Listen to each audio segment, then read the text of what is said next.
क्या आपको कहानियां और ऑडियो बुक्स पसंद हैं? तो जुड़िए नॉवल एक्सप्लेनर से, जहां हर कहानी खास बनती है। अब समय की कमी नहीं, कभी भी कहीं भी कहानियां सुने। कौन सी कहानी सुनना चाहते हैं? कमेंट में नाम लिखें। कुछ कहानियां 18 प्लस दर्शकों के लिए हो सकती हैं। कृपया इन्हें ईयरफोन लगाकर सुनें। अभी सब्सक्राइब करें। अध्याय 226। 226 शत्रु मिलते हैं।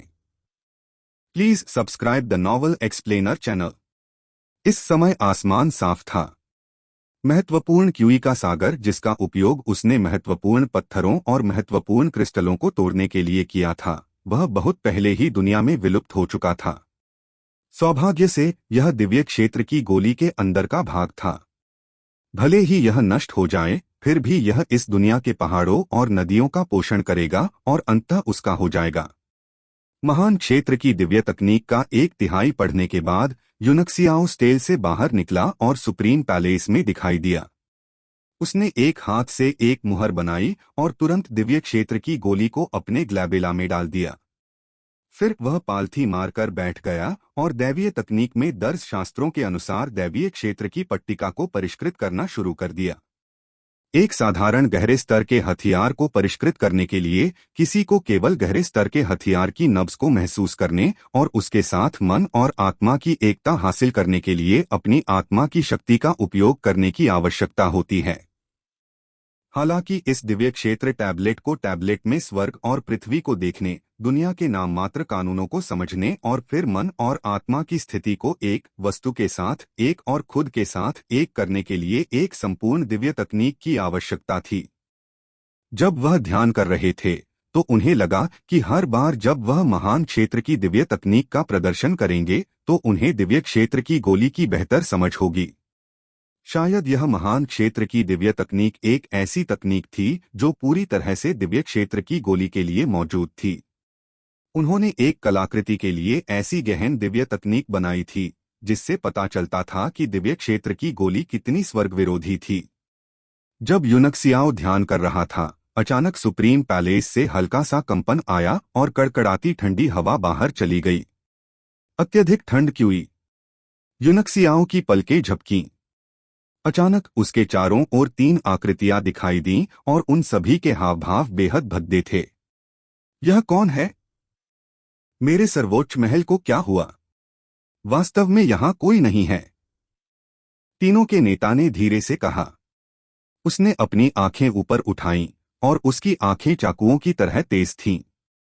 अचानक जब उसने यूनक्सियाओ को घूरकर देखा तो उसकी पुतलियां सिकुड़ गईं और गुस्से से बोला, बच्चे, यह तुम हो। उसका शरीर कांपने लगा और वह जोर से दहाड़ता हुआ ऊपर की ओर दौड़ा। वह व्यावहारिक रूप से दहाड़ रहा था, मुझे मेरी असली फीनिक्स लॉ वापस दे दो। वे क्यूई झेंजी थे जो एकांत में उपचार कर रहे थे और यी जियाओशान और हुआन मिंग 6 सर्वोच्च शिष्यों के एकमात्र जीवित सदस्य थे। कोई नहीं जानता था कि वे कहाँ थे, लेकिन वे जिंगयान हुओ की हत्या से बचने में कामयाब रहे थे और यहाँ तक कि यूनक्सियाओ की दिव्य भावना भी उन्हें नहीं ढूंढ सकी। मार्शल चाचा, उसे मत मारो। सच्ची लॉ को जीवित पकड़ो और परिष्कृत करो। जैसे ही वह जल्दी से चिल्लाया, हुआन मिंग की आंखें भी चमक उठीं। बच्चे, स्वर्ग के लिए एक रास्ता है, लेकिन आप इसे लेने से इनकार करते हैं। चूंकि आपने स्वयं को मेरे द्वार पर सौंप दिया है, तो मैं अपने अधीनस्थों के साथ विनम्र नहीं रहूंगा। क्यूई झेंजी का दिमाग फीनिक्स की सच्ची लॉ में व्याप्त था और उसकी आंखों में केवल यूनक्सियाओ था। उसने अपनी हथेली खोली और उसकी 5 उंगलियों से धूसर आभा की धाराएं बह निकलीं। वे लताओं की तरह कई दिशाओं से आए, यूनक्सियाओ को बांधने की कोशिश कर रहे थे। यूनक्सियाओ ने धीरे से आह भरी। अपने हाथ में लाल बत्ती की चमक के साथ टाइगर फैंग तलवार एक भयंकर बाघ में बदल गई और बाहर निकल गई। हजारों की संख्या में तलवार की किरणें बिखर गईं और 5 ग्रे धाराओं को काट दिया, लेकिन टाइगर की गति धीमी नहीं हुई क्योंकि वह क्यूई झेंजी पर झपटा था। टकराना। क्यूई झेंजी की पुतलियां सिकुड़ गईं। उसने भयंकर टाइगर की तलवार की शक्ति को थप्पड़ मार दिया और भयभीत होकर चिल्लाया, मार्शल लॉर्ड। आपको केवल 1 महीने में 9 सितारा योद्धा से 2 सितारा मार्शल लॉर्ड के रूप में पदोन्नत किया गया है। यह कैसे संभव है? न केवल वह बल्कि यी जियाओशान और हुआन मिन भी अवाक रह गए। एक ही समय में उनका दिमाग शॉर्ट सर्किट हो गया। सच्ची आग, यह सच्ची आग होनी चाहिए। उसने सच्ची आग को आत्मसात कर लिया होगा। हुआन मिन ने दिल के दर्द से दहाड़ते हुए कहा, यही कारण है कि उसकी इतनी स्वप्न जैसी साधना गति है। मुझे मेरी सच्ची फीनिक्स लॉ वापस दे दो। क्यूई झेंजी का दिल दुखा और वह बेहद परेशान था। वह इतने गुस्से में थे कि उनकी 5 उंगलियां टूट गईं। यदि आप जानते हैं कि आपके लिए क्या अच्छा है, तो बेहतर होगा कि आप सच्ची आग को बुझाने में हमारा सहयोग करें। कनिष्ठ भतीजा हुआन 4थे स्तर का कीमियागर है और मैं निश्चित रूप से उससे आपको जीवित रखने का कोई रास्ता खोजने के लिए कहूंगा। यूनक्सियाओ हाथ में तलवार लेकर खड़ा था और उसे ऐसे देख रहा था जैसे वह कोई बेवकूफ हो। मानो बाहर की स्थिति को भांपते हुए दिव्य क्षेत्र की गोली में एक सुनहरी रोशनी चमकी और डुआन यू बाहर निकला और यूनक्सियाओ के पास खड़ा हो गया। उसकी ठंडी आंखें तीनों पर घूम रही थीं। स्विश! क्यूई झेंजी हांफने लगी। डुआन यू के शरीर से निकलने वाली आभा ने वास्तव में उसे दबा दिया था। इससे हत्या के इरादे का जो खुलासा हुआ उससे उसकी रीढ़ में सिहरन दौड़ गई। यह भगवान, आप यिंगलुओ हैं। डुआन यू ने ठंडी घूंट भरी और उसकी ओर देखा, जैसे उसे जवाब देने की कोई परवाह ही न हो। क्यूई झेंजी का दिल ढोल की तरह धड़क रहा था। उसने ध्यान से पूछा, सर, क्या मैं जान सकता हूं कि इस बच्चे से आपका क्या रिश्ता है? दूसरी ओर हुआन मिन हैरान दिखे। उसने भौहें सिकोड़ लीं और अपने पीछे दिव्य क्षेत्र की पट्टिका को घूरकर देखा, जैसे कि उसे इसके बारे में कुछ असाधारण महसूस हुआ हो। डुआन यू ने अपनी आंखें थोड़ी ऊपर उठाईं और उस पर एक नजर डाली, फिर आलस्य से कहा, आप जो भी सोचते हैं यह वही है, इससे कोई फर्क नहीं पड़ता। क्यूई झेंजी को घुटन महसूस हुई और उसने अपनी मुट्ठियां भींच लीं। मुझे इस युवक से कुछ शिकायतें हैं। मुझे आशा है कि यह भगवान हस्तक्षेप नहीं करेगा। चिंता मत करो, यूनक्सियाओ ने कहा। वह कुछ नहीं करेगा। डुआन यू ने उस पर आश्चर्य से देखा। क्या यह बच्चा एक मार्शल ग्रैंडमास्टर से अकेले लड़ना चाहता है? हालांकि क्यूई झेंजी अपनी चोटों से पूरी तरह से उबर नहीं पाया था, फिर भी वह एक स्टार मार्शल ग्रैंडमास्टर था। जैसा कि कहा जाता है, एक आदमी 10 आदमियों पर विजय प्राप्त कर सकता है। उन दोनों को 2 प्रमुख क्षेत्रों द्वारा अलग किया गया था, जो एक ऐसा अंतर नहीं था जिसे कौशल द्वारा बंद किया जा सकता था। लेकिन जब यूनक्सियाओ ने ऐसा कहा तो क्यूई झेंजी और भी अनिश्चित हो गई। माई लॉर्ड, मैं हुआन मिन हूँ, एक 4थे स्तर का कीमियागर, हुआन मिन ने उज्ज्वल आवाज में कहा। जब तक मेरे भगवान हमारे निजी मामलों में हस्तक्षेप नहीं करते, मैं, हुआन मिन, आपका बड़ा उपकार रहूंगा। मैं तुम्हें भविष्य में अवश्य चुकाऊंगा। तीस्क! क्या टियर 4 इतना अद्भुत था? तुम मेरी नजर में कुछ भी नहीं हो, डुआन यू ने विजयी भाव से कहा। वह यूनक्सियाओ को डांट रहा था और उसने उस पर आत्मसंतुष्ट दृष्टि डाली। वह नहीं जानता था कि यूनक्सियाओ पहले से ही 5वीं श्रेणी का प्राणी था। लेकिन जब हुआन मिन ने यह सुना तो उसकी अभिव्यक्ति काफी बदल गई। 4थे स्तर के अल्केमिस्ट का उपकार कुछ ऐसा था जिसके लिए बहुत से लोग लड़ते थे, यहाँ तक कि मार्शल ग्रैंडमास्टरों के बीच भी। यहाँ तक कि 7 नक्षत्रों के क्षेत्र का एक मार्शल सम्राट भी अपनी इच्छानुसार 4थे स्तर के कीमियागर को नाराज नहीं करना चाहेगा। हालांकि डुआन यू के चेहरे पर तिरस्कारपूर्ण और असंबद्ध अभिव्यक्ति निश्चित रूप से एक कृत्य नहीं थी। इसका मतलब था कि उसे वास्तव में कोई दिलचस्पी नहीं थी।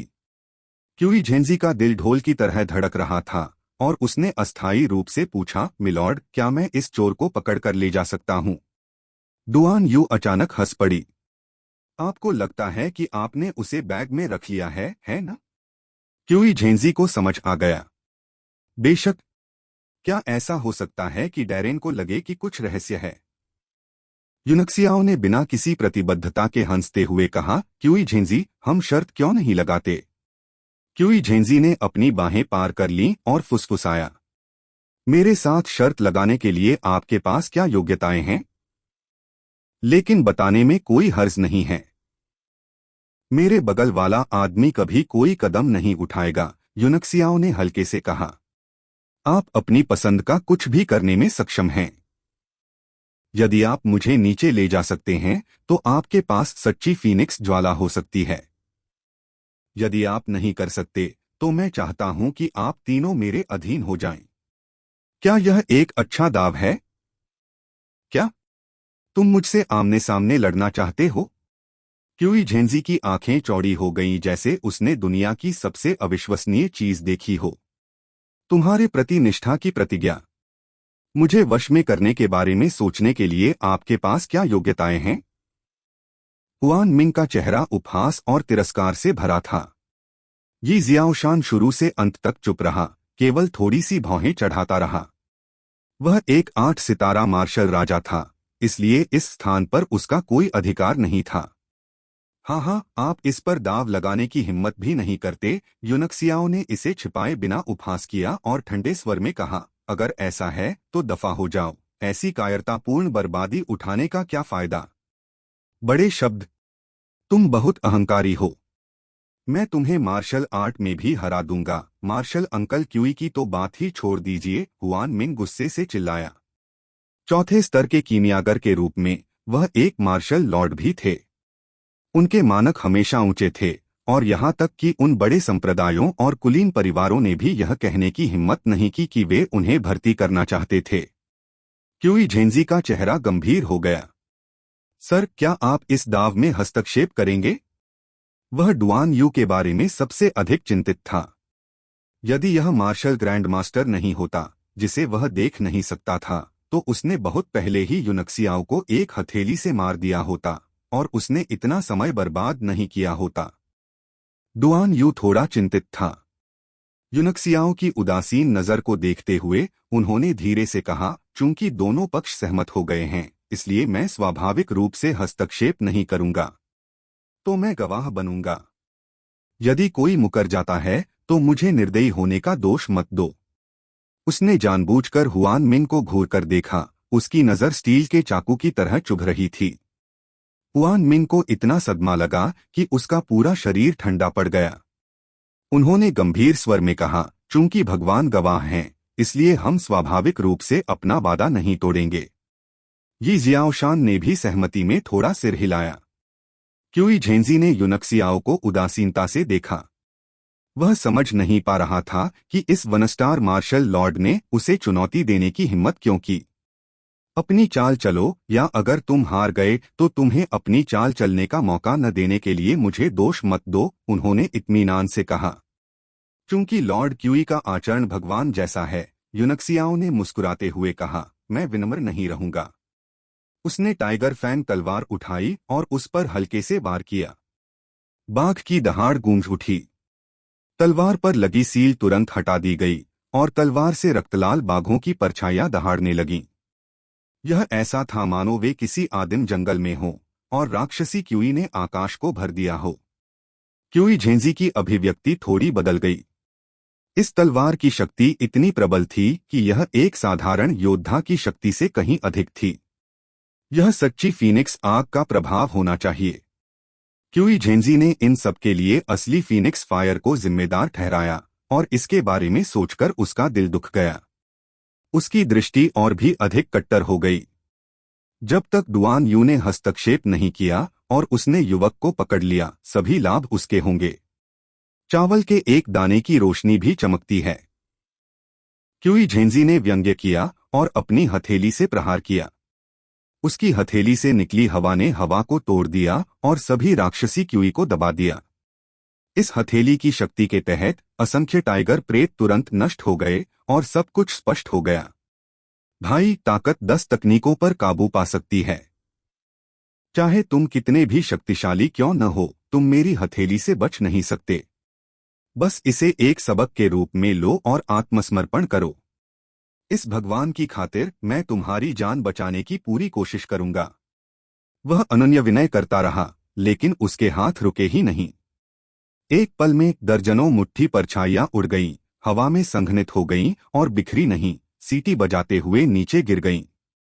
इसके अलावा मुट्ठी की छाया से हड्डियों को कंपा देने वाली आभा निकल रही थी जिसने पूरे क्षेत्र को लगभग जमा कर दिया था।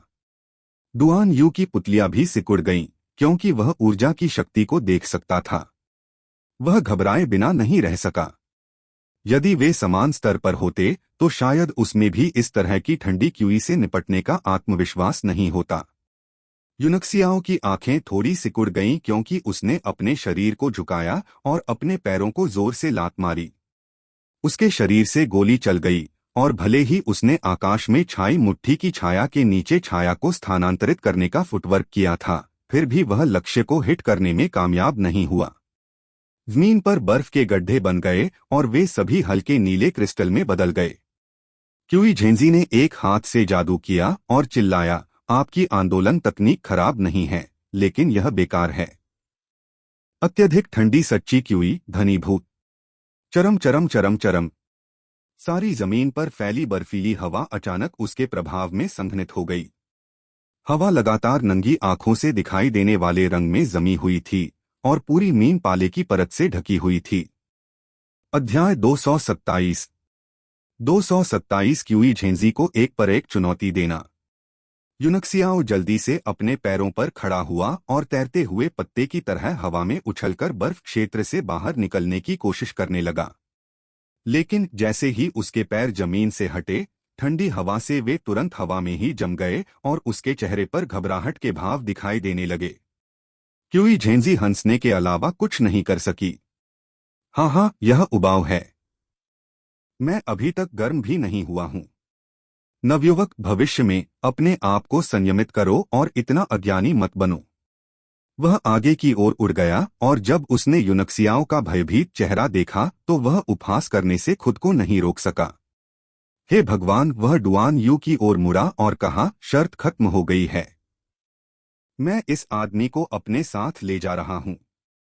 फिर वह आगे बढ़ा और यूनक्सियाओं का माथा पकड़ लिया। क्यूई झेंजी का हाथ अचानक हवा में रुक गया। उसके हृदय में अत्यधिक खतरे की भावना घर कर गई। यह एक योद्धा की प्रवृत्ति थी। किसी व्यक्ति का साधना क्षेत्र जितना ऊंचा होगा, यह वृत्ति उतनी ही अधिक सटीक होगी। क्या चल रहा है? यह एहसास, यह वास्तव में मुझे इतना खतरनाक महसूस कराता है। क्या और भी परिवर्तन हो सकते हैं? उसने यूनक्सियाओं को घूरकर देखा जो जमे हुए थे और अचानक हांफने लगे।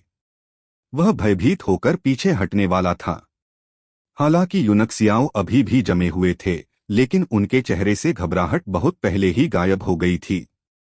जब वह ठंडी मुस्कान के साथ उसे देख रहा था तो उसकी आंखें सितारों की तरह थीं। आप कैसे कर सकते हैं? हम्फ, कितना उबाऊ है। मैंने बस एक छोटी सी खामी बताई और आप इसके झांसे में आ गए। मैं अभी तक गर्म भी नहीं हुआ हूं। यूनक्सियाओं की भौहों के बीच आग का बादल चमक उठा और फीनिक्स फायर शैडो बाहर निकल गया। एक पल में पूरी भूमि का तापमान अचानक बढ़ गया, मानो उन्हें अचानक किसी बेहद ठंडी जगह से चिलचिलाती धूप के नीचे रख दिया गया हो। तापमान में विरोधाभास ने सभी को बेहद असहज महसूस कराया। सारी बर्फीली क्यूई एक पल में गायब हो गई और धुंधली फीनिक्स परछाइयां क्यूई झेंजी के माथे की ओर उड़ गईं। खतरे के एहसास ने उसे कांपने पर मजबूर कर दिया। चूंकि वह बहुत करीब था, आग की लपटों ने एक बड़े क्षेत्र को अपनी चपेट में ले लिया और सीधे उसे घेर लिया, जिससे बचना असंभव हो गया। अत्यधिक ठंडी सच्ची क्यूई, बर्फ तोड़ने वाला कवच। क्यूई झेंजी भयभीत होकर दहाड़ने लगी। बर्फ के क्रिस्टल की परतें उसके शरीर पर दिखाई दीं और उसे लपेट लिया, जिससे एक बेहद मजबूत बर्फ की रक्षा हुई, जिसने उसके चारों ओर गर्मी की लहरों को रोक दिया। बूम! भ्रामक फीनिक्स ने टूटे हुए बर्फ के कवच पर प्रहार किया और तुरंत चमकदार रोशनी के साथ खिल गया। आइस आर्मर की परत से दांत सुन्न करने वाली चरमराहट निकली और इंच दर इंच बिखरने लगी। आह! क्यूई झेंजी ने चीख निकाली। देखते ही देखते उसका शरीर काला पड़ गया। वहां कोई आग नहीं थी, लेकिन ऐसा लग रहा था जैसे वह जल गया हो। उसकी त्वचा फट गई और आग का जहर उसकी शिरोबिंदु में चला गया, जिससे काला खून बहने लगा। सच्ची फीनिक्स आग। उन्होंने वास्तव में असली फीनिक्स फायर को परिष्कृत किया है। हुआन मिंग ने इस दृश्य को डरावनी दृष्टि से देखा। एक लौ जो एक मार्शल ग्रैंड मास्टर को एक ही वार से जला सकती थी, निश्चित रूप से सच्ची फीनिक्स फायर थी। हालांकि इसने अपना भौतिक रूप नहीं दिखाया, लेकिन इसकी धुंधली छाया पहले से ही आकाश को चौंका देने के लिए पर्याप्त थी। टाइगर टूथ तलवार, ग्रीन लोटस तलवार गी मरो, यूनक्सियाओ चिल्लाया। जैसे ही सच्ची लौ प्रकट हुई, उसने आगे छलांग लगा दी और रक्तलाल टाइगर फैंग तलवार पर विशाल रक्तलाल कमल के फूल खिल गए जो क्यूई झेंजी पर गिर रहे थे। गड़गड़ाहट। वहां कुल 7 रक्तवर्ण हरित कमल थे। जिस क्षण वे गिरे, वे 10,000 तलवार किरणों में बदल गए, जिससे अंतरिक्ष लगभग टुकड़ों में कट गया। दूर से तलवार क्यूई को आकाश में प्रवेश करते हुए और पृथ्वी में प्रवेश करते हुए देखा जा सकता था। क्यूई झेंजी की लगातार चीखें सुनाई दे रही थीं। क्यूई तलवार से उसका शरीर फट गया था और वह बहुत दर्द में था। हालांकि एज़्योर लोटस तलवार के गाने से उसे कोई खास नुकसान नहीं हुआ, लेकिन सच्ची आग शैडो ने उसकी असली क्यूई सुरक्षा को जला दिया था। इस समय हजारों तलवार क्यूई ने उसके शरीर में प्रवेश किया और बेतहाशा तैरना शुरू कर दिया, जिससे उसकी शिरोबिंदु और मांसपेशियां इंच कट गईं। उसके शरीर के अंदर और बाहर अनगिनत घाव दिखाई दिए और दर्द असहनीय था। यूनक्सियाओ हाथ में तलवार लेकर खड़ा था और उसके कपड़े बेदाग थे। इस आदान प्रदान का परिणाम ऐसा था जैसे प्रतिद्वंद्वी एक मार्शल लॉर्ड था जिसे 2 चालों से हराया गया था, जबकि वह उच्च और शक्तिशाली मार्शल ग्रैंड मास्टर था। दृश्य प्रभाव पूरी तरह उलट गया। हुआन मिंग और यी जियाओशान का तो जिक्र ही नहीं, यहाँ तक कि डुआन यू भी हैरान था। यह पहली बार था जब उसने यूनक्सियाओ को वास्तविक अर्थों में लड़ते हुए देखा था। जिस तरह की युद्ध तकनीकें और युक्तियां कौशल के साथ ताकत को तोड़ती थीं, असली को नकली के साथ मिलाती थीं, भारी से बचती थीं और रोशनी से बचती थीं, वे उतनी ही मजबूत थीं जितनी सैकड़ों लड़ाइयां झेल चुके लोग थे, और किसी भी तरह से ऐसा कुछ नहीं था जो एक योद्धा कर सकता था जो पूरा दिन एकांत में बिताता था। भले ही वह लड़ने वाला व्यक्ति हो, वह अपने से 2 बड़े क्षेत्रों के अस्तित्व को आसानी से घायल नहीं कर पाएगा। यूनक्सियाओ ने क्यूई झेंजी की ओर देखा, जो जमीन पर लेटा हुआ था और दूर से विलाप कर रहा था, और ठंडे स्वर में चिल्लाया, ठीक है, मृत खेलना बंद करो। अब जब हमने वार्म अप कर लिया है, तो आइए गंभीर हो जाएं। यह केवल एक वार्म अप था। क्या वह वास्तव में सिर्फ 2 सितारा मार्शल लॉर्ड है? यी जियाओशान पूरी तरह से स्तब्ध था, उसके माथे से ठंडा पसीना टपक रहा था। हुआन मिंग की अभिव्यक्ति भी बेहद भद्दी थी। दूसरे पक्ष ने सच्ची फीनिक्स फायर को परिष्कृत किया था, जिसका मतलब था कि उसके पास दुनिया में सबसे अधिक यांग और अडिग लपटें थीं, जो उनके सुप्रीम पैलेस की अत्यधिक ठंडी सच्ची क्यूई को नियंत्रित करने के लिए हुई थीं। मूल रूप से दबंग और अद्वितीय सच्ची क्यूई इसके बजाय एक कमजोरी बन गई थी। अब वह केवल यही कर सकता था कि सावधानी से असली आग से बचें और दूसरे पक्ष को पूरी ताकत से दबा दें। जीतने का यही एकमात्र तरीका था। क्यूई झेंजी ने भी इसे समझा। वह गुस्से में जमीन से उठा और हवा में उछल गया। एक मार्शल आर्ट ग्रैंडमास्टर के रूप में वह हवा में खड़ा हो सकता था, जबकि दूसरा पक्ष केवल जमीन पर खड़ा हो सकता था। इस तरह वे निकट संपर्क से बच सकते थे। यदि दूसरा पक्ष वास्तविक फीनिक्स फायर का उपयोग करता है, तो इससे बचने के लिए पर्याप्त दूरी होगी। एक आदमी हाथ में तलवार लेकर हवा में खड़ा था, उसके चेहरे पर शांत और आत्मविश्वास से भरे भाव दिख रहे थे। उनमें से एक कुबड़ा होकर गेंद जैसा हो गया था, उसका पूरा शरीर कोयले की तरह काला था, और आग के जहर से भरा खून अभी भी उसके शरीर से बह रहा था, जिससे तीखी गंध आ रही थी। उनकी छवियों के बीच स्पष्ट अंतर के कारण हुआन मिंग और यी जियाओशान को उस दाव पर संदेह होने लगा, जिसके बारे में उन्होंने सोचा था कि वे निश्चित रूप से जीतेंगे। बच्चे, तुम्हारा सौभाग्य यहीं समाप्त होता है। क्यूई झेंजी ने अपनी बाहें पार कर लीं, और प्रकाश की किरणें उसके सामने के घेरे से खिल उठीं। धीरे धीरे एक छोटी सी घंटी प्रकट हुई, जो एक प्राचीन आकर्षण बिखेर रही थी। यह बड़ा हुआ और अंततः एक बड़ी घंटी बन गई। उसने उसे एक हाथ से पकड़ा और ऊंचा उठाया। पहाड़ी नदी बेल। हुआन मिंग की अभिव्यक्ति काफी बदल गई, और उन्होंने सदमे और गुस्से में कहा, यह सुप्रीम पैलेस के सबसे कीमती खजानों में से एक है और ऐसा कहा जाता है कि इसे एक चोर ने चुरा लिया था।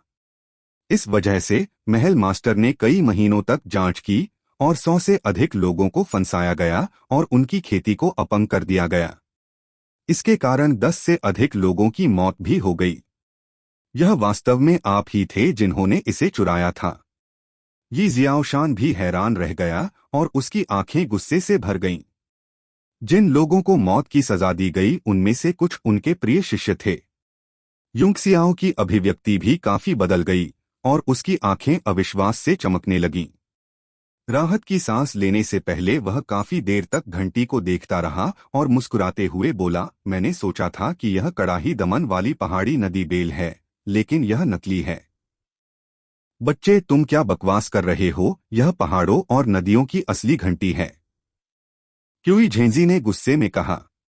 घंटी की आवाज पहाड़ों और नदियों को दबा सकती है। उसने अपनी हथेली घंटी पर पटकी और एक प्राचीन धीमी आवाज गूंज उठी।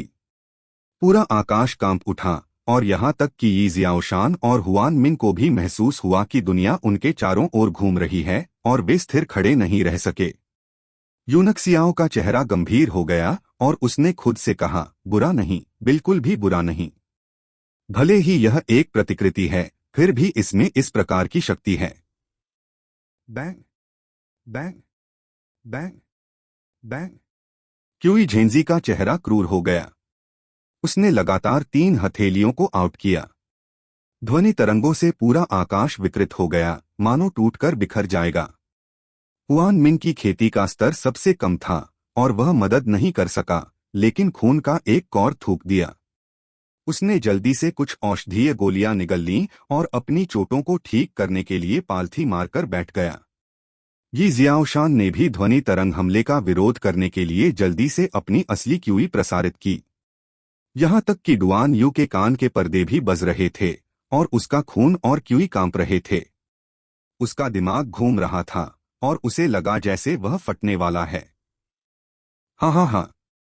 क्यूई और रक्त पर हमला करने के अलावा पहाड़ी नदी बेल किसी के दिमाग और चेतना के समुद्र पर भी हमला कर सकती है। हल्के मामलों में उनकी आत्माएं क्षतिग्रस्त हो जाएंगी और वे अपनी यादें खो देंगे। गंभीर मामलों में उनकी आत्माएं सीधे बिखर जाएंगी और वे निष्प्राण शव बन जाएंगे। क्यूई झेंजी ने सभी के चेहरों के भावों को देखा और हंसने के अलावा कुछ नहीं कर सके। इस पहाड़ी नदी बेल के साथ भले ही मेरा सामना किसी ऐसे अस्तित्व से हो जो मुझसे कुछ स्तर ऊंचा हो, फिर भी मैं जीत सकता हूं। ध्वनि तरंग की शक्ति यूनक्सियाओं के चारों ओर कंपन करने लगी और सीधे उसके आध्यात्मिक समुद्र में पहुंच गई। उन्होंने अपने हृदय में महान विस्तार वाली दिव्य तकनीक का पाठ करना शुरू कर दिया और असहज भावना तुरंत गायब हो गई। हालांकि उसके शरीर के चारों ओर की क्यूई और खून भी हिल गया था, उसने थोड़ा बल लगाया और दबंग बल द्वारा तुरंत दबा दिया गया। उसे केवल यह महसूस हुआ कि कंपन के कारण उसके कान के पर्दे गूंज रहे थे, लेकिन उसे कोई अन्य असुविधा महसूस नहीं हुई। पहाड़ी नदी बेल एक अनमोल खजाना थी जो किसी की चेतना और रक्त क्यूई पर हमला करने में माहिर थी। हालांकि यह उनकी शक्तिशाली आत्मशक्ति और भौतिक शरीर के सामने पूरी तरह से बेकार था। वास्तव में अगर उसने अपनी सच्ची ऊर्जा के साथ हमला किया तो वह अकेले अपनी ताकत से उन सभी को हराने में सक्षम होगा, और यूनक्सियाओं के पास वास्तव में कोई अच्छे विचार नहीं थे। Bang bang bang. धमाके, टकराना टकराना टकराना। हालांकि क्यूई झेंजी को स्पष्ट रूप से यह नहीं पता था। वह अभी भी आकाश में घंटी बजा रहा था। यूनक्सियाओ ने बस उसे उदासीनता से देखा, क्योंकि हर दस्तक में बहुत सारी मौलिक क्यूई खा जाती थी। वह आराम से थके हुए आदमी का इंतजार कर सकता है, तो क्यों नहीं? कुछ तेज आवाजों के बाद वह पालथी मारकर बैठ गया और ध्यान करने के लिए अपनी आंखें बंद कर लीं, क्योंकि उसे एहसास हुआ कि उसकी असली क्यूई इस नकली पहाड़ और नदी बेल की ध्वनि तरंगों के नीचे पूर्ण होना शुरू हो गई थी और उसे हल्का महसूस हुआ कि वह टूटने वाला था। हम आपके 4 प्रतीकों के दायरे की खेती के साथ इसका विरोध करना बेकार है। यहाँ तक कि एक मार्शल राजा या एक मार्शल ग्रैंड मास्टर की आत्मा भी मेरी पहाड़ी नदी बेल से चकनाचूर हो जाएगी और उनके शरीर विस्फोट से मर जाएंगे। क्यूई झेंजी ने अपने शरीर में दर्द को रोका और अपनी पूरी ताकत से प्रहार किया। जब उसने यूनक्सियाओ को अपनी आंखें बंद करके क्रॉस लेगड बैठे देखा तो उसने सोचा कि युवक अब और नहीं रुक सकता, इसलिए उसने और जोर से प्रहार किया। दूसरी ओर यी जियाओशान और हुआन मिंग के खून से लथपथ छेदों से पहले ही खून बहना शुरू हो गया था। दुआन यू भी गंभीर भाव के साथ पालथी मारकर बैठ गया और घंटी का विरोध करने लगा। एक कप चाय बनाने में जितना समय लगा, क्यूई झेंजी थक गई थी। उसने सदमे में अभिव्यक्तिहीन यूंगसियाओ को देखा जो लकड़ी की मूर्ति की तरह क्रॉसलेग्ड बैठा था और उसका दिल सदमे और संदेह से भर गया था। यह बच्चा इतना अभिव्यक्तिहीन क्यों है? क्या ऐसा हो सकता है कि उसकी आत्मा को जबरदस्ती तोड़ दिया गया हो? क्यूई झेंजी ने उन्हें दूर से देखा और सोचा, अच्छा नहीं, यदि वह मर चुका है तो असली फीनिक्स फ्लेम का क्या होगा? जल्दी में वह अपने हाथ में घंटी लेकर नीचे उड़ गया। यूनक्सियाओं की स्थिति की जांच करने की कोशिश कर रहा था और देख रहा था कि क्या उसे उसके शरीर में असली आग का कोई निशान मिल सकता है। लेकिन उसे आश्चर्य हुआ, जैसे ही उसकी दिव्य इंद्रिय ने यूनक्सियाओं के शरीर को छुआ, उसे तुरंत और भी अधिक शक्तिशाली दिव्य इंद्रिय ने अवरुद्ध कर दिया। वह दिव्य अनुभूति इतनी शक्तिशाली थी कि उसने सचमुच एक पल में उसकी आत्मा को कांप दिया। अध्याय 228। 228 किंघई को वापस। क्या चल रहा है? क्यूई झेंजी का मस्तिष्क शॉर्ट सर्किट हो गया। क्या उसकी आत्मा नष्ट नहीं हुई? यह दिव्य भाव सुआन नी था। गड़गड़ाहट। आसपास स्वर्ग और पृथ्वी की क्यूई अचानक कांप उठी और पागलों की तरह इकट्ठा हो गई। मुझे डर लग रहा है। क्यूई झेंजी को नहीं पता था कि क्या हो रहा था, लेकिन यूनक्सियाओं की चेतावनी से वह स्तब्ध रह गया। वह जल्दी से दर्जनों मीटर पीछे हट गया और दूर आसमान में मंडराने लगा और सदमे में यूनक्सियाओं को देखने लगा। उसके चारों ओर स्वर्ग और पृथ्वी की क्यूई चार प्रतीकों के रंग दिखाते हुए उसके शरीर में घुस गई। यह ताओ वो, क्या वह आगे बढ़ा? वह मौके पर अवाक रह गया। अपने साधना स्तर से वह स्वाभाविक रूप से देख सकता था कि यह उन्नति का संकेत था। न केवल वह बल्कि बाकी तीनों भी अवाक रह गए। हुआन मिंग और यी जियाओशान भी खून से लथपथ थे क्योंकि वे उन्नति की छवि को शून्य भाव से देख रहे थे। दुआन यू ने भी जोर से शांप दिया और गुस्से में कहा, इस बच्चे ने मुझसे झूठ बोला कि उसके लिए आगे बढ़ना कितना मुश्किल था, उसे कितने मौलिक पत्थरों की जरूरत थी और सामान्य योद्धाओं की तुलना में उसके लिए यह कितना अधिक कठिन था। लानत है। एक स्टार मार्शल लॉर्ड से 3 स्टार मार्शल लॉर्ड तक आगे बढ़ने में उसे केवल कुछ दिन लगे। यूंगसियाओ को उम्मीद नहीं थी कि इस बार उसकी सफलता इतनी आसान होगी। ऐसा अधिकतर इसलिए था क्योंकि पिछली बार उसने जो अत्यधिक मौलिक क्यूई अवशोषित की थी वह उसके शरीर में जमा हो गई थी, जिसे महान क्षेत्र की दिव्य तकनीक की खेती द्वारा पूरी तरह से परिष्कृत किया गया था। अब उसे नकली पर्वत और नदी बेल द्वारा उसके शरीर, रक्त और क्यूई के बढ़ते बपतिस्मा से भी बपतिस्मा दिया गया था ताकि वह आसानी से एक तारे को तोड़ सके। उसने धीरे से अपनी आंखें खोलीं और ध्यान से अपने शरीर की जांच की। वास्तव में उसके शरीर में कोई खराबी नहीं थी।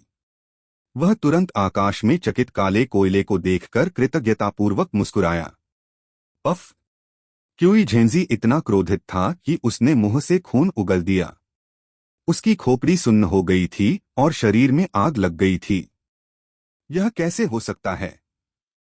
यह कैसे संभव हुआ? पहाड़ी नदी बेल के नीचे एक मार्शल किंग या मार्शल ग्रैंड मास्टर के लिए भी विरोध करना मुश्किल होगा। वह न केवल ठीक है बल्कि आगे भी बढ़ गया है। क्यूई झेंजी को ऐसा लगा जैसे वह विस्फोट करने वाला था। वह दहाड़ा, हरामजादे, यह कैसे संभव है? नरक में जाओ, मरो, मरो। उसने घंटी उठाई और हथियार की तरह उसे नीचे फेंक दिया। पहाड़ों और नदियों की घंटी, पहाड़ों और नदियों को दबाने के लिए कढ़ाई, उसे मौत के घाट उतार दो। पहाड़ और नदी बेल बदल गए और इसके चारों ओर आध्यात्मिक ऊर्जा के वृत्त लहराने लगे। घंटी का शरीर तुरंत एक पर्वत शिखर के आकार में बदल गया और सीधे जमीन को ढक दिया। सारी दुनिया अंधकारमय हो गई। बूम! बिना किसी संदेह के यूंगसियाओं को पहाड़ और बेल नदी में फेंक दिया गया था। मरना मरना मरना।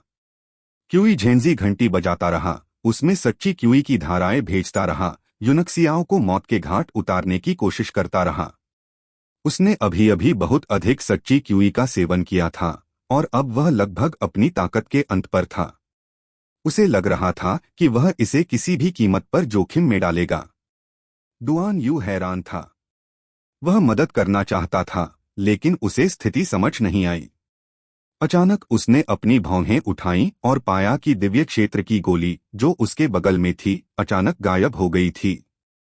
बजना, बजना, बजना, बजना, बजना।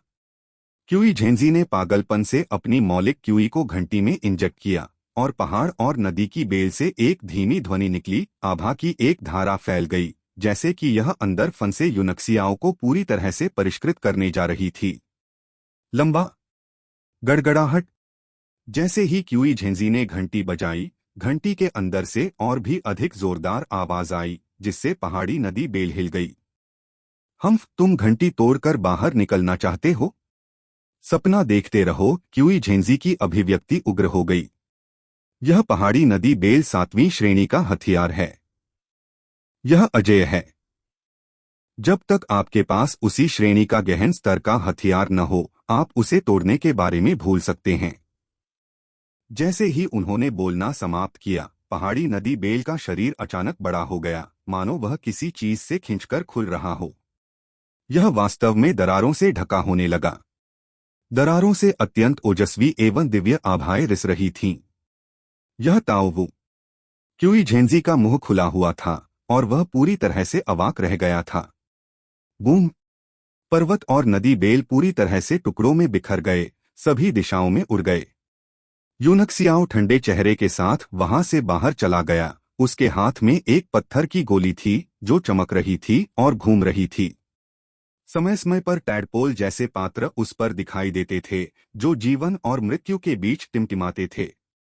इस आभा ने सभी को ऐसा महसूस कराया मानो यह अत्यंत दिव्य है और इसका विरोध करना कठिन है। यह कौन सा गहन स्तर का हथियार है?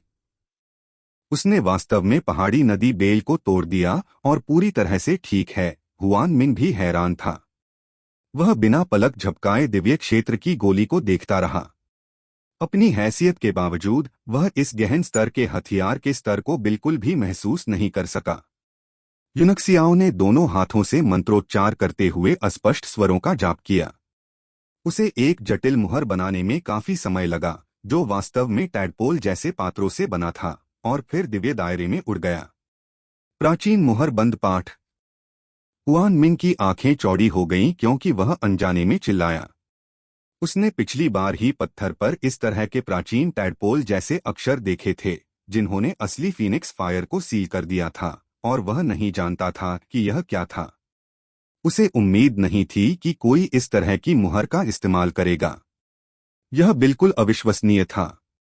मंत्रमुग्ध मुहर के नीचे दिव्य क्षेत्र की गोली प्रकाश की हजारों किरणों के साथ चमकी और यूंक्सियाओं के हाथ से उड़ गई। यह एक पहाड़ में बदल गया और क्यूई झेंजी पर दब गया। क्यूई झेंजी भागना चाहता था, लेकिन उसने पाया कि उसके आसपास की जगह बंद कर दी गई थी। भागने का कोई रास्ता नहीं था। वह केवल पहाड़ जैसी दिव्य क्षेत्र की गोली को सीधे नीचे गिरते हुए देख सकता था। उसका चेहरा निराशा से भरा हुआ था। बूम! इसी तरह बिना किसी रहस्य के क्यूई झेंजी को सीधे दबा दिया गया था, और यह अज्ञात था कि वह मृत था या जीवित था। Please subscribe the novel explainer channel. हालांकि उपस्थित सभी लोग विशेषज्ञ थे और उन्हें जल्द ही पता चला कि क्यूई झेंजी की जीवन शक्ति पूरी तरह से गायब हो गई थी। वे सभी अवाक रह गए। एक मार्शल लॉर्ड ने एक मार्शल ग्रैंड मास्टर लाओ ए को इतनी आसानी से मार डाला था। इस तथ्य को छोड़कर कि उसने दिव्य क्षेत्र टैबलेट का उपयोग करने के लिए बहुत सारी ऊर्जा खर्च की थी, जिससे उसका चेहरा थोड़ा पीला पड़ गया था। यूंक्सियाओ बेदाग था, जैसे कि उसने कुछ महत्वहीन काम किया हो। डुआन यू सहित उन सभी को अपने दिलों में ठंडक महसूस हुई और उनकी रीढ़ की हड्डी में ठंडक दौड़ गई। क्या वह अभी भी ऐसी युद्ध शक्ति वाला एक मार्शल लॉर्ड था? वास्तव में यदि क्यूई झेंजी अपनी रस्सी के अंत में नहीं होती तो उसके लिए दिव्य क्षेत्र टैबलेट के हमले से बचना मुश्किल नहीं होता। फिर भी दो प्रमुख क्षेत्रों को पार करने की चुनौती के कारण अभी भी भीड़ में भारी लहर उमड़ पड़ी। इसे स्वीकार करना वाकई मुश्किल था। जिस बात ने लोगों को और भी अधिक अवाक कर दिया वह यह थी कि यूनक्सियाओ युद्ध में बिना सोचे समझे एक सितारा बन गया था। क्या वह मर चुका है? डुआन यू ने बड़ी कठिनाई से पूछा। यूनक्सियाओ ने एक हाथ से टैबलेट की ओर इशारा किया और वह तुरंत उसकी हथेली पर उड़ गई, प्रकाश की किरण में बदल गई और उसके ग्लैबेला में वापस आ गई। जमीन पर एक बहुत बड़ा गड्ढा दिखाई दिया। गड्ढे के बीच में मांस का एक आकारहीन ढेर मिट्टी में धंसा हुआ था। कोई भी उसके कपड़ों से बता सकता है कि यह क्यूई झेंजी का शरीर था। हालांकि उन्होंने पहले ही अनुमान लगा लिया था कि यही परिणाम होगा, फिर भी सच्चाई देखने के बाद उन्होंने ठंडी सांस ली। एक martial art grand master powerhouse वास्तव में मिट्टी का ढेर बनकर इतने कायरतापूर्ण तरीके से मर गया था। दृश्य प्रभाव को स्वीकार करना बहुत कठिन था। हुश! यूनक्सियाओ ने अपनी हथेली खोली और एक भंडारण अंगूठी कीचड़ से उड़कर उसके हाथ में गिर गई। गल्प! डुआन यू ने बड़ी मुश्किल से निगलते हुए कहा, क्या आप ऐसे घृणित सड़े हुए मांस से कुछ चाहते हैं? यूनक्सियाओ ने उसकी ओर आंखें घुमाईं और खर्राटे लेने लगा। क्या मैंने आपको नहीं बताया कि मैं गरीब हूं और मुझे संसाधनों की जरूरत है? डुआन यू को घृणा हुई। तुम्हारे पास अभी भी ऐसा कहने का साहस है? उसने मुझसे झूठ बोला कि आगे बढ़ना कितना कठिन था। मैंने उसे कुछ दिनों से नहीं देखा है। बकवास! उन्हें पहले ही 3 स्टार मार्शल लॉर्ड के रूप में पदोन्नत किया जा चुका था। अगर मैं फिर कभी तुम पर विश्वास करूं तो मैं कमीना हो जाऊंगा।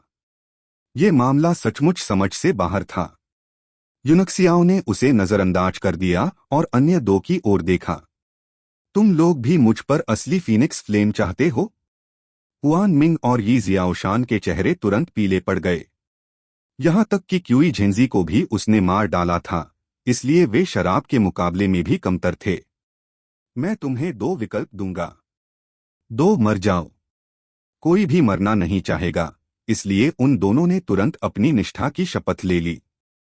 अपनी उंगली के एक इशारे से यूनक्सियाओ तुरंत दोनों व्यक्तियों को दिव्य दायरे में ले गया। जब तक वह दिव्य क्षेत्र में प्रवेश कर सकता है, सब कुछ उसके नियंत्रण में रहेगा। उसे इस बात का डर नहीं था कि वे दोनों विरोध करेंगे। हुआन मिंग को तुरंत समझ में आ गया कि दिव्य क्षेत्र की गोली किस प्रकार का अस्तित्व है और वह इसका विरोध करने की थोड़ी सी भी इच्छा शक्ति नहीं जुटा सका। इसलिए उसे हथियारों और गोलियों को परिष्कृत करने के लिए यूनक्सियाओ द्वारा माउंट इंच पर भेजा गया था। यी जियाओशान के पास एक 8 सितारा मार्शल राजा की ताकत थी, इसलिए उन्होंने उसे माउंट इंच के तल पर आध्यात्मिक क्यूई के केंद्र में रखा और उसे अपनी खेती पर ध्यान केंद्रित करने दिया। जियो क्विंगवांग ने यी जियाओशान की आभा को महसूस किया और 2 लंबे समय के दुश्मन एक दूसरे को देखकर आहें भरने लगे और मुस्कुराने लगे। अब यूनक्सियाओ ने दिव्य क्षेत्र टैबलेट के कुछ बुनियादी उपयोगों में महारत हासिल कर ली थी, जो लगभग एक मोबाइल किले के बराबर था। अगर यह खबर फैल गई तो निश्चित रूप से दुनिया को झटका लगेगा। मैं ब्लूलुआन युद्धपोत से निपटने के लिए किंघई जा रहा हूं। क्या आप मेरे साथ आना चाहते हैं या सीधे साधना करने के लिए दिव्य क्षेत्र में प्रवेश करना चाहते हैं? यूनक्सियाओ ने डुआन यू की ओर रुख किया और कहा, आपका खजाना वास्तव में नूह के आकाश जहाज की तरह है। डुआन यू ने व्यंग्यपूर्ण मुस्कान के साथ कहा, मैं इसमें खेती करूंगा। हालांकि आध्यात्मिक क्यूई के इंजेक्शन के बिना इसके भीतर की मूल ऊर्जा भी धीरे धीरे खत्म होती दिख रही है। यह सही है। यूनक्सियाओ ने सिर हिलाया।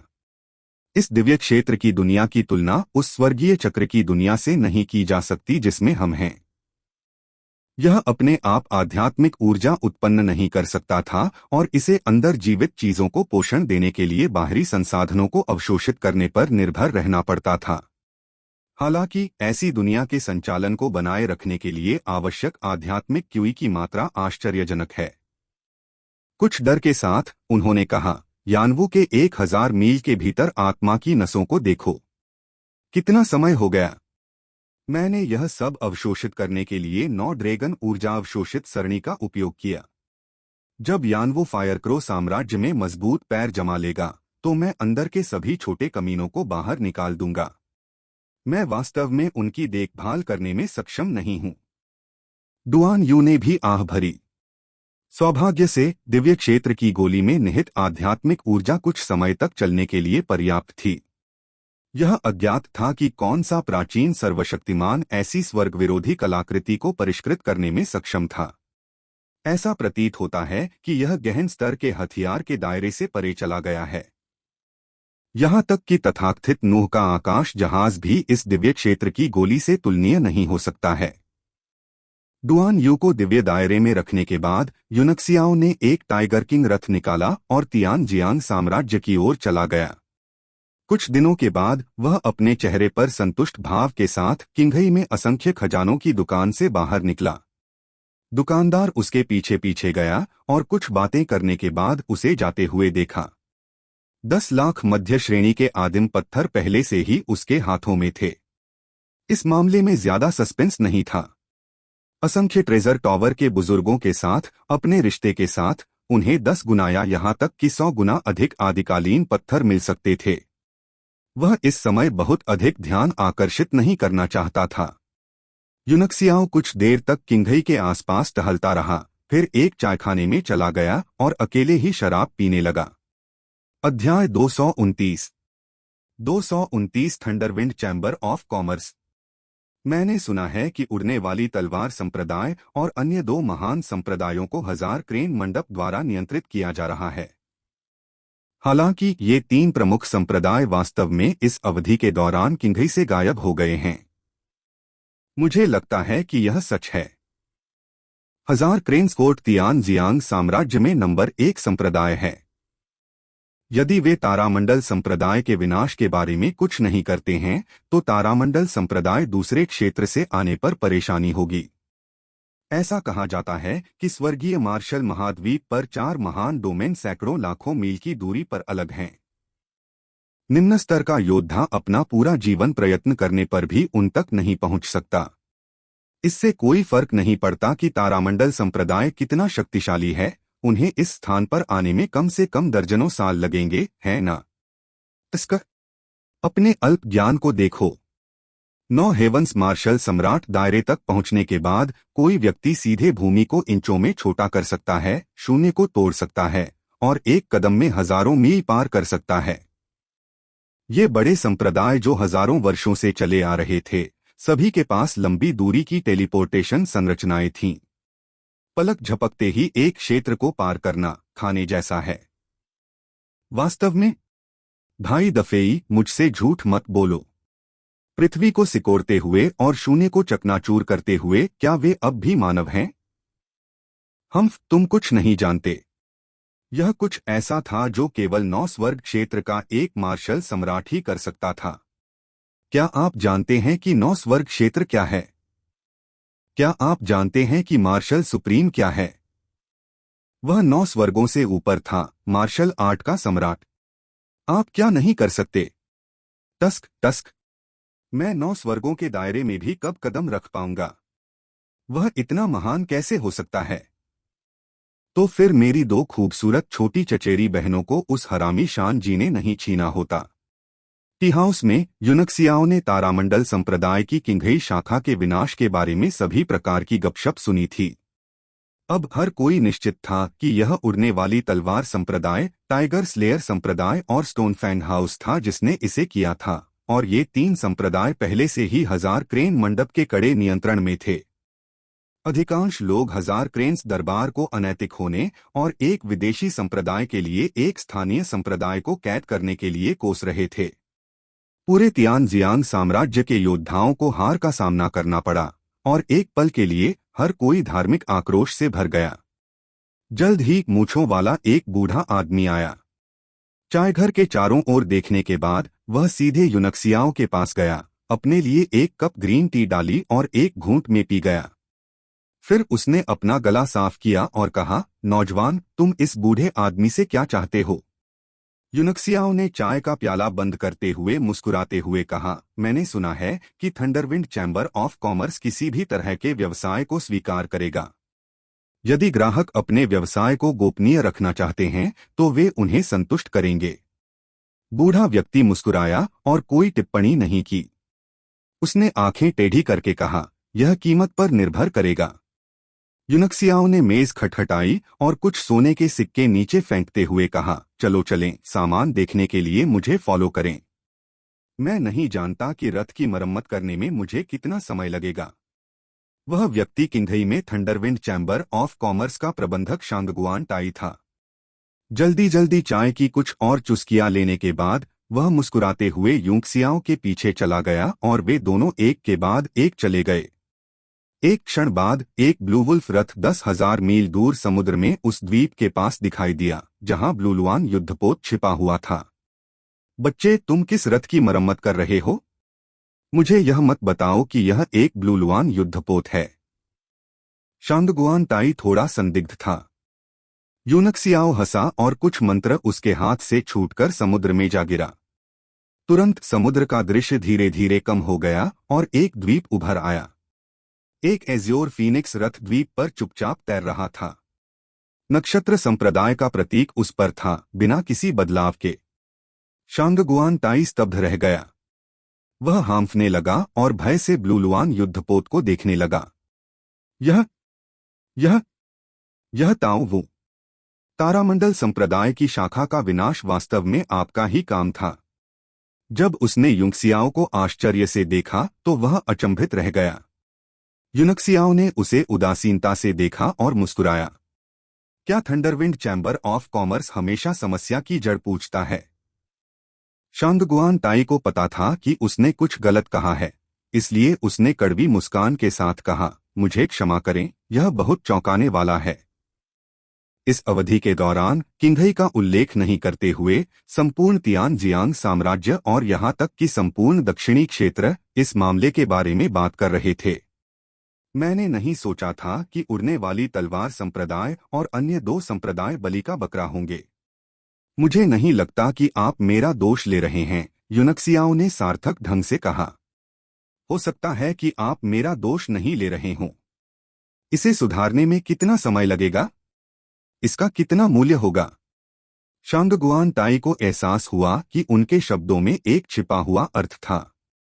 उन्होंने कुछ देर सोचा और कहा, यह मिशन बहुत बड़ा है, लेकिन चैम्बर ऑफ कॉमर्स पहले भी ऐसे मिशन स्वीकार कर चुका है। कीमत 10 लाख मध्य श्रेणी के प्राइमर्डियल पत्थरों की थी और समय सीमा 1 महीने थी। 1 महीना? यूनक्सियाओ को कीमत की परवाह नहीं थी, लेकिन समय महत्वपूर्ण था। मेरू पर्वत खुलने वाला था और उसे नहीं पता था कि वह 1 महीने तक इंतजार कर सकता है या नहीं। 1 महीना मेरा अनुमानित समय है। मुझे लगता है कि आप जानते हैं कि इस चीज को सुधारने के लिए आपको टेलीपोर्टेशन एरे को खोलना होगा और इसे थंडरविंड चैम्बर ऑफ कॉमर्स के मुख्यालय या आत्मा निर्माण के समुद्र में एक शाखा में भेजना होगा। आगे और पीछे जाने में कुछ समय लगेगा। मैं केवल एक जरूरी लेबल लगा सकता हूं और उन्हें आपके लिए इसे जल्द से जल्द पूरा करने के लिए कह सकता हूं। हालांकि कीमत पहले चुकानी होगी। जब शांगगुआन ने उसकी झिझक देखी तो टाई का वादा किया। ठीक है। यूनक्सियाओ बिना कुछ कहे सहमत हो गया। क्योंकि वह थंडरविंड चैम्बर ऑफ कॉमर्स की विश्वसनीयता पर संदेह नहीं कर सकता था, उसने एक भंडारण बैग निकाला और उसे फेंक दिया। यह वही था जो उसने अभी अभी असंख्य खजानों की दुकान से लिया था और अभी तक गर्म नहीं किया था।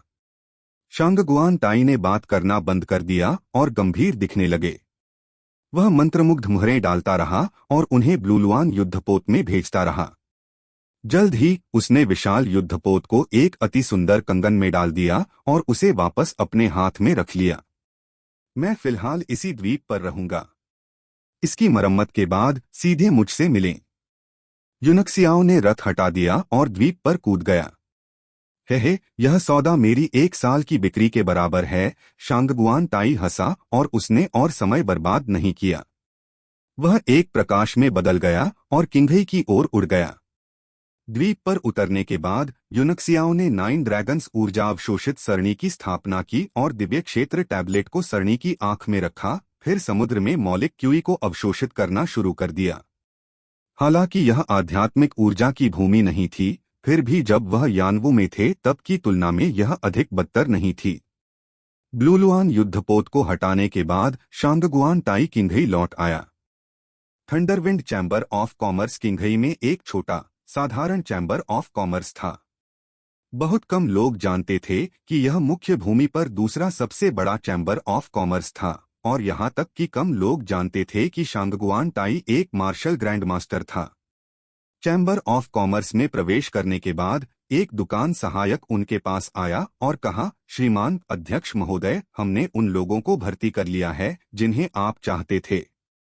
तियानजियांग साम्राज्य से एक भी व्यक्ति नहीं है। वे सभी फायरक्रो साम्राज्य और एम्यूजू साम्राज्य से हैं। ओह, इतना खराब भी नहीं। वे सब इतनी जल्दी इकट्ठे हो गए हैं? शांगगुआन ताई थोड़ा आश्चर्यचकित हुआ। मुझे वहां ले चलो। वेटर मुस्कुराते हुए तेजी से आगे बढ़ा। शायद यह इसलिए है क्योंकि मेरू पर्वत खुलने वाला है, कई ताकतें आगे बढ़ने के लिए तैयार हैं। इस काल में अनेक छोटे छोटे संप्रदाय नष्ट हो गए। यही कारण है कि कई कृषकों के पास लौटने के लिए कोई घर नहीं होता और वे भटकते कृषक बन जाते हैं। हाँ, मेरू पर्वत का खुलना वास्तव में एक बड़ी घटना है। पिछली बार इसे 100 साल पहले खोला गया था। यह अफसोस की बात है कि केवल 50 वर्ष से कम आयु के युवा ही वहां से गुजर सकते हैं। अन्यथा वे महाशक्तियां पवित्र क्षेत्र के लॉ कानून की परवाह नहीं करती और बस पार कर जाती। जब शांगगुआन ताई वेटर के पीछे पीछे एक छोटे से आंगन में गया तो उसने अपने आप में बड़बड़ाते हुए कहा। युवा योद्धाओं का एक समूह एक साथ खड़ा था। यहाँ कोई मार्शल लॉर्ड है? शांगगुआन ताई आश्चर्यचकित था। उन्होंने एक हथियारबंद युवक की ओर इशारा करते हुए कहा, आप कहाँ से हैं? तुम्हारा नाम क्या है? युवक के चेहरे पर भाव अनिश्चित थे और उसने गहरी आवाज में कहा, मैं फायरक्रो एम्पायर से हूं। मेरा नाम ली है। यूनक्सियाओ दक्षिण सागर में एक अलग द्वीप पर चुपचाप खेती कर रहा था। क्यूई झेंजी के भंडारण रिंग में पाए गए हजारों मध्य श्रेणी के आदिकालीन पत्थरों के अलावा उन्होंने कुछ ही दिनों में उनका उपयोग कर लिया था। उसने बेशर्मी से हजारों मध्य श्रेणी के प्राइमर्डियल पत्थर पाने के लिए डुआन यू से जबरन वसूली की और धमकी दी। इस दिव्य क्षेत्र टैबलेट में स्पिरिट क्यूई मेरी सारी मेहनत है। क्या आप इसे मुफ्त में उपयोग करने जा रहे हैं? मुझे मत कहो कि तुम्हारे पास कोई मौलिक पत्थर नहीं है। कोई मौलिक पत्थर न होना कितना बुरा होगा। यदि आपके पास आदिकालीन पत्थर नहीं हैं, तो इस स्थान को छोड़ने के बारे में सोचे भी नहीं। क्या तुम अब भी अपने शरीर पर लगी सील को खोलना चाहते हो? क्या आप सचमुच सोचते हैं कि आप युवा सम्राट हाओ लियान का खून पा सकते हैं? मैं आपको बता दूं, इस दिव्य क्षेत्र में हजारों लोगों में से कम आधे लोग साबुन लाए थे। क्या आपको लगता है कि मैं आपकी मौलिक ऊर्जा को बांध नहीं दूंगा और आपको उनके बीच नहीं फेंक दूंगा? दुर्भाग्य से ये हजारों प्राचीन पत्थर कुछ दिनों तक नहीं टिके। कुछ और जबरन वसूली के बाद वह हजारों अन्य प्राचीन पत्थर प्राप्त करने में कामयाब रहा, लेकिन उसे अब और नहीं मिल सका। बूढ़े आदमी के दृढ़ निश्चय का मतलब शायद यह था कि वह आदिम पत्थरों को नहीं छोड़ेगा, भले ही उसे गधे में फंसा दिया जाए।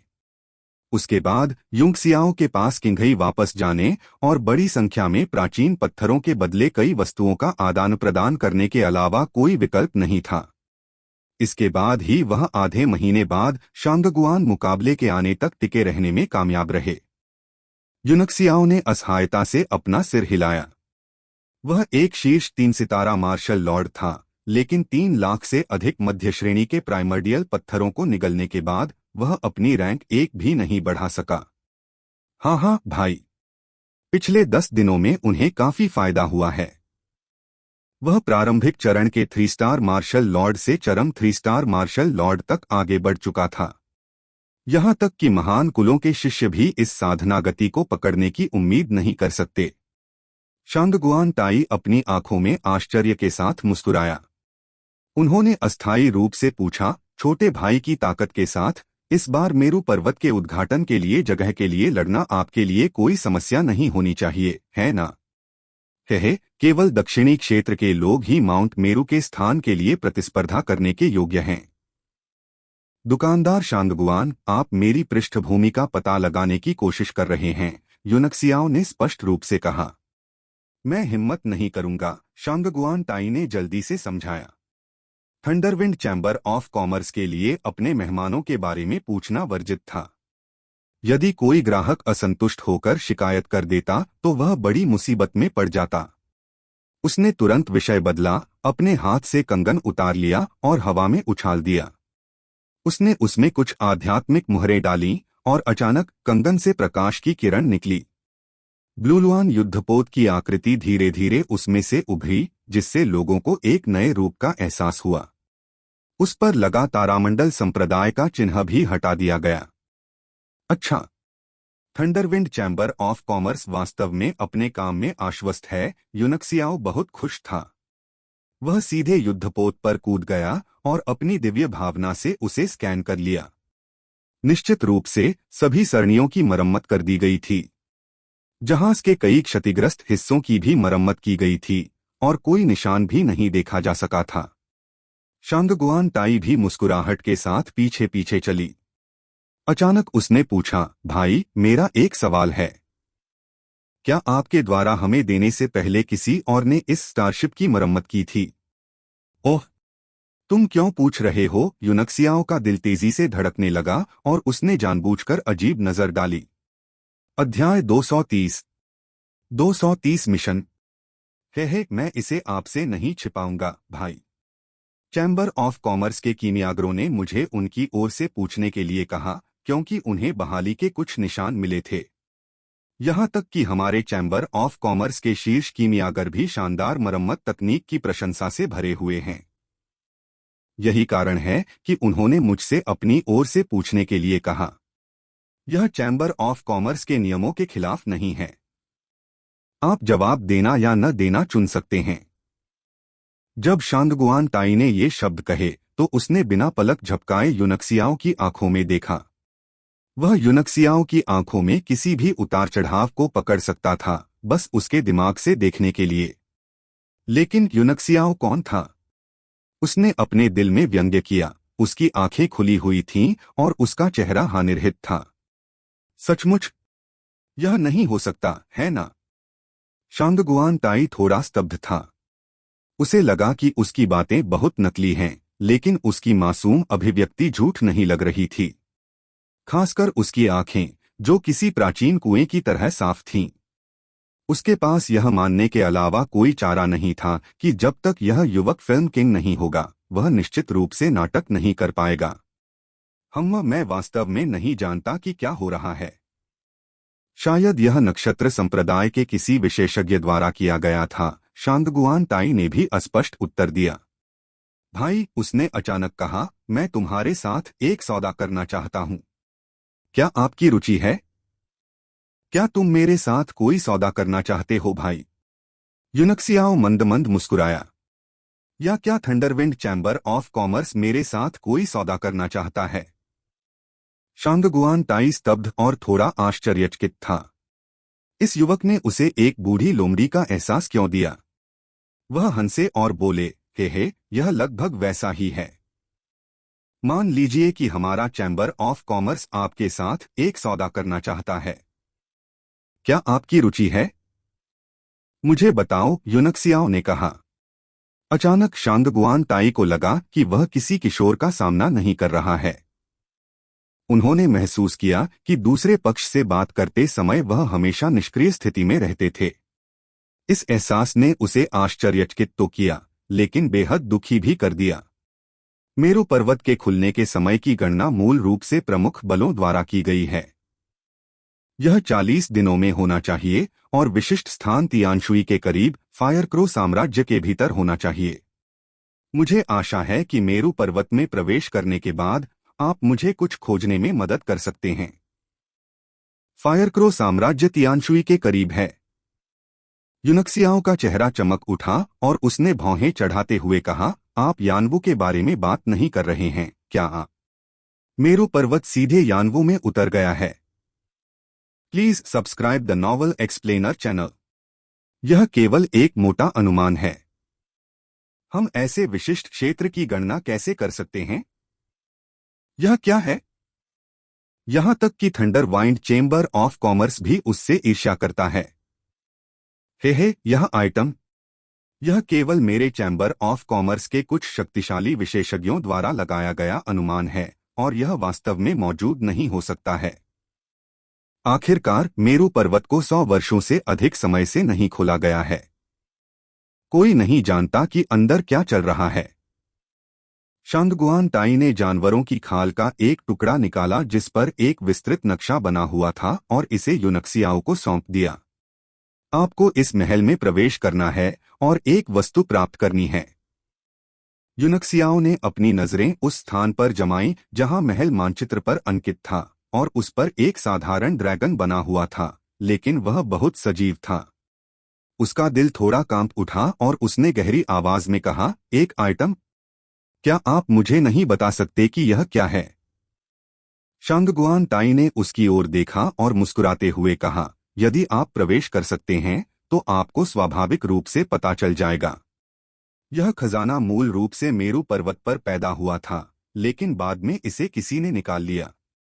कई साल पहले यह फिर से खो गया था। मेरे चैम्बर ऑफ कॉमर्स के कुछ शक्तिशाली विशेषज्ञों ने अनुमान लगाने के लिए कई विशेषज्ञों को ढूंढा और अंततः गणना की कि यह मेरू पर्वत पर वापस आ गया होगा।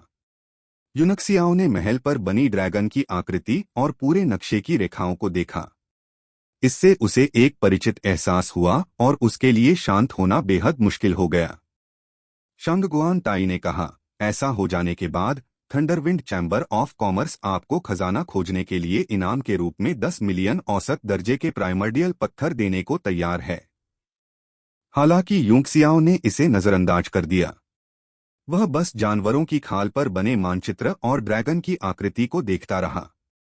वह थोड़ा चकित लग रहा था और तभी उसे होश आया जब शांगगुआन ताई ने आश्चर्य से उसके कंधे को थपथपाया। दुकानदार शांगगुआन, मुझे डर है कि खजाना खोजने का काम आपका काम नहीं है, नहीं यह चैम्बर ऑफ कॉमर्स का काम है। किसी ने आपके चैम्बर ऑफ कॉमर्स को इसे संभालने का काम सौंपा है ना? Please subscribe the novel explainer channel. Shangguan ताई स्तब्ध रह गया। उन्होंने कहा, आप ऐसा क्यों कहते हैं भाई? यूनक्सियाओ मुस्कुराया और हल्के से कहा, यह नक्शा मेरे एक पुराने दोस्त ने बनाया था। मुझे उम्मीद नहीं थी कि वह दक्षिणी क्षेत्र में छिपा होगा। मुझे आश्चर्य है कि क्या दुकानदार शांगगुआन मुझे बता सकता है कि वह कहाँ रहता है? शांगगुआन ताई को बहुत झटका लगा। उसे नहीं पता था कि यह नक्शा किसने बनाया है। वह केवल इतना जानता था कि जिस व्यक्ति को यह कार्य सौंपा गया था वह रहस्यमय था। वह बिल्कुल एक साधारण व्यक्ति की तरह दिखता था। उसके हाथ में एक सितार था और उसमें मौलिक क्यूई का कोई उतार चढ़ाव नहीं था। यहाँ तक कि उनकी जिगर शांगगुआन ताई ने भी इसे स्वयं देखा था और पाया कि यह दुनिया की सबसे सामान्य चीज थी। हालांकि जब उन्होंने इस कार्य को स्वीकार किया तो उन्होंने वास्तव में बिना पलक झपकाए पुरस्कार के रूप में 1 लाख हादिम पत्थर निकाल लिए।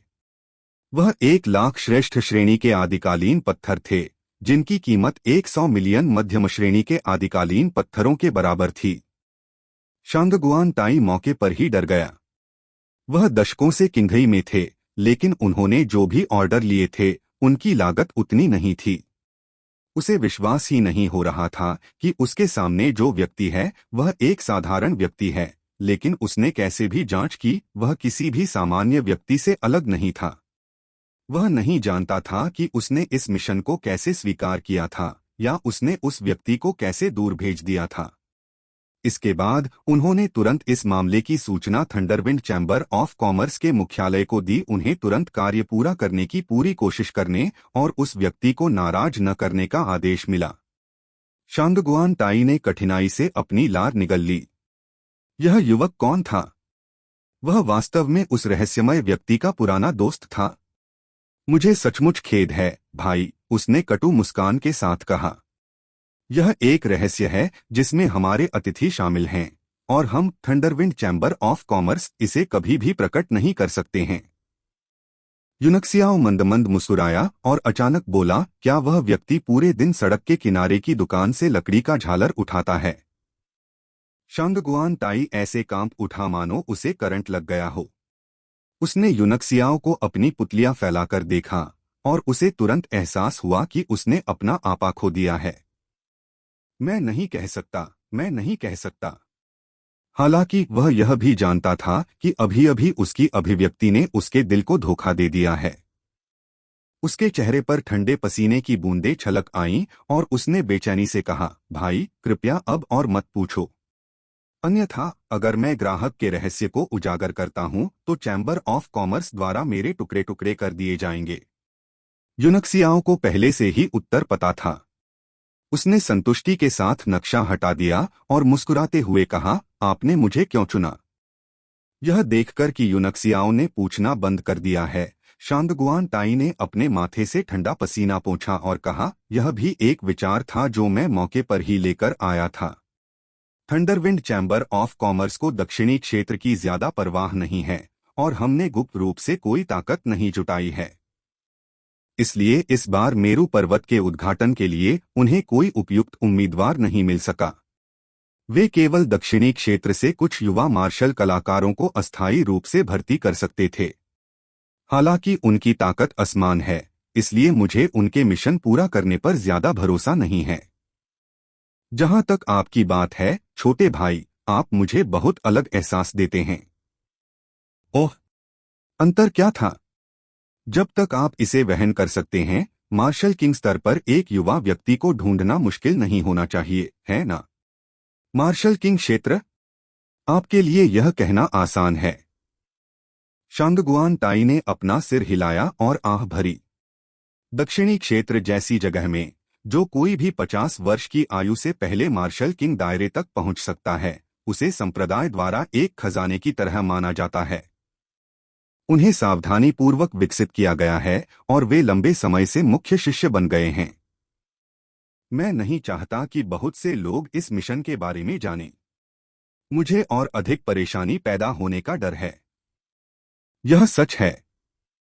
यदि मेरू पर्वत में प्रवेश करने का अवसर मिले तो मैं जाऊंगा और देखूंगा। यह स्वर्ग पर निर्भर है कि हम मिशन पूरा कर सकते हैं या नहीं। क्या मेरू पर्वत पर उतरने का समय और स्थान सटीक है? यूनक्सियाओ ने पूछा। यह वही है जो उन सर्वशक्तिमान योद्धाओं ने निकाला था, कम से कम यह इससे दूर नहीं है, शांगगुआन ताई ने निश्चितता के साथ कहा। यूनक्सियाओ ने ब्लूलुआन युद्धपोत को दिव्य क्षेत्र टैबलेट में संग्रहित किया। शांगगुआन को विदाई देने के बाद वह फायरक्रो साम्राज्य की ओर उड़ गया। 3 दिन बाद उन्होंने शांगयांग शहर में प्रवेश किया। यूनक्सियाओ एक बुलबुले पर खड़ा था और शांगयांग शहर के ऊपर आकाश में मंडरा रहा था और नीचे आलीशान इमारतों की पंक्तियों को देख रहा था। उनकी भव्यता जिंगयांग परिवार से कम नहीं थी और फायरक्रो के इंपीरियल पैलेस के बाद लगभग दूसरे स्थान पर थी। सबसे भव्य इमारत के सामने एक स्वर्ण पट्टिका लटकी हुई थी। उस पर एक छोटी सी मुहर में एक बड़ा झो अक्षर लिखा हुआ था। इससे युद्ध के इरादे का हल्का सा आभास झलक रहा था। यह वास्तव में मार्शल आर्ट के इरादे वाले एक मास्टर द्वारा लिखा गया था। यदि सामान्य मार्शल कलाकार इसे देखते तो वे निश्चित रूप से अपना दिमाग खो देते और आकर्षित हो जाते। यह झो परिवार था जो फायरक्रो साम्राज्य के 4 प्रमुख कुलीन परिवारों में से एक था, जो लगभग 10,000 वर्षों से फायरक्रो में खड़ा था। झो परिवार के सामने एक गार्ड ने अचानक आसमान की ओर देखने के लिए अपना सिर उठाया और आश्चर्य से चिल्लाया, तुम कौन हो? आप वास्तव में मेरे झो कबीले की संपत्ति के ऊपर आकाश में चक्कर लगाने का साहस करते हैं। उसकी दहाड़ से कई लोग चौंक गए और वे सब ऊपर देखने लगे। यूनक्सियाओ ने अपनी ताकत इकट्ठा करते हुए उदासीनता से नीचे देखा और चिल्लाया, मैं यानवुसेली यूनक्सियाओ हूँ, झो युशान, तुम बेकार हो। आप मेरे साथ मैच करने के लिए सहमत हो गए तो आप अपने खोल में क्यों छुपे हुए हैं और बाहर क्यों नहीं आ रहे हैं? यदि आप मौत से डरते हैं तो आप ऐसा कह सकते हैं, यदि तुम घुटने टेक कर मेरे सामने झुकोगे तो मैं तुम्हें जीवित रहने दूंगा। उन्होंने जानबूझकर ध्वनि तरंग मार्शल तकनीक को अंजाम दिया, जो शांगयांग शहर के ऊपर आकाश में तरंगित हुई और सभी दिशाओं में फैल गई। उसकी बातों से पूरा शांगयांग शहर परेशान हो गया। सभी ने आश्चर्य और संदेह से आकाश की ओर देखा। कुछ समय पहले जब जिंगयांग परिवार को कुछ हुआ तो पूरा शांगयांग शहर मार्शल लॉ के अधीन था। क्या ऐसा हो सकता है कि झो परिवार को फिर से कुछ हुआ हो? यह कसाया है। तियान्युआन ट्रेडिंग कंपनी में डिंगलिंग एयर चौंक गया और कमरे से बाहर चला गया। वह सचमुच पागल है। वह एक बड़ा दृश्य बनाने जा रहा है। मुझे लगा कि वह मजाक कर रहा है। क्या वह सचमुच पागल है? यूरोंग की अभिव्यक्ति भी अनिश्चित थी। क्या ऐसा हो सकता है कि यह लड़का झो परिवार को चुनौती देने वाला था? शानदार हवेली के एक अन्य समूह में वांग परिवार के उत्तराधिकारी वांग चेन एक अमृत को परिष्कृत करने के लिए आग जला रहे थे। अचानक उसका दिल हिल गया और उसने चौंककर आसमान की ओर देखा। यह उस बच्चे की आवाज है। वह झो परिवार के पास गया। अगले ही पल वांग चेन की आकृति कीमिया कक्ष से गायब हो गई। शांगयांग शहर के केंद्र में राजसी महल में जिन रुयू की आंखें, जो क्रॉसलेगड बैठी थीं, अचानक एक तेज रोशनी के साथ फूट पड़ी, बिजली की दो बोल्टों की तरह आकाश में चमक उठीं। उसका चेहरा थोड़ा बदल गया, एक ठंडा और अहंकारी रूप प्रकट हुआ। तुम लापरवाह मूर्ख हो। क्या आपको लगता है कि आप फायरक्रो साम्राज्य के 4 प्रमुख परिवारों को सिर्फ इसलिए भड़का सकते हैं क्योंकि आपके पास एक मार्शल सम्राट है? वह बहुत क्रूर था। पिछली बार मैंने तुम्हें नीलामी में जाने दिया था, लेकिन अगर इस बार तुम बहुत आगे गए तो मुझे तुम्हें एक अविस्मरणीय सबक सिखाना होगा।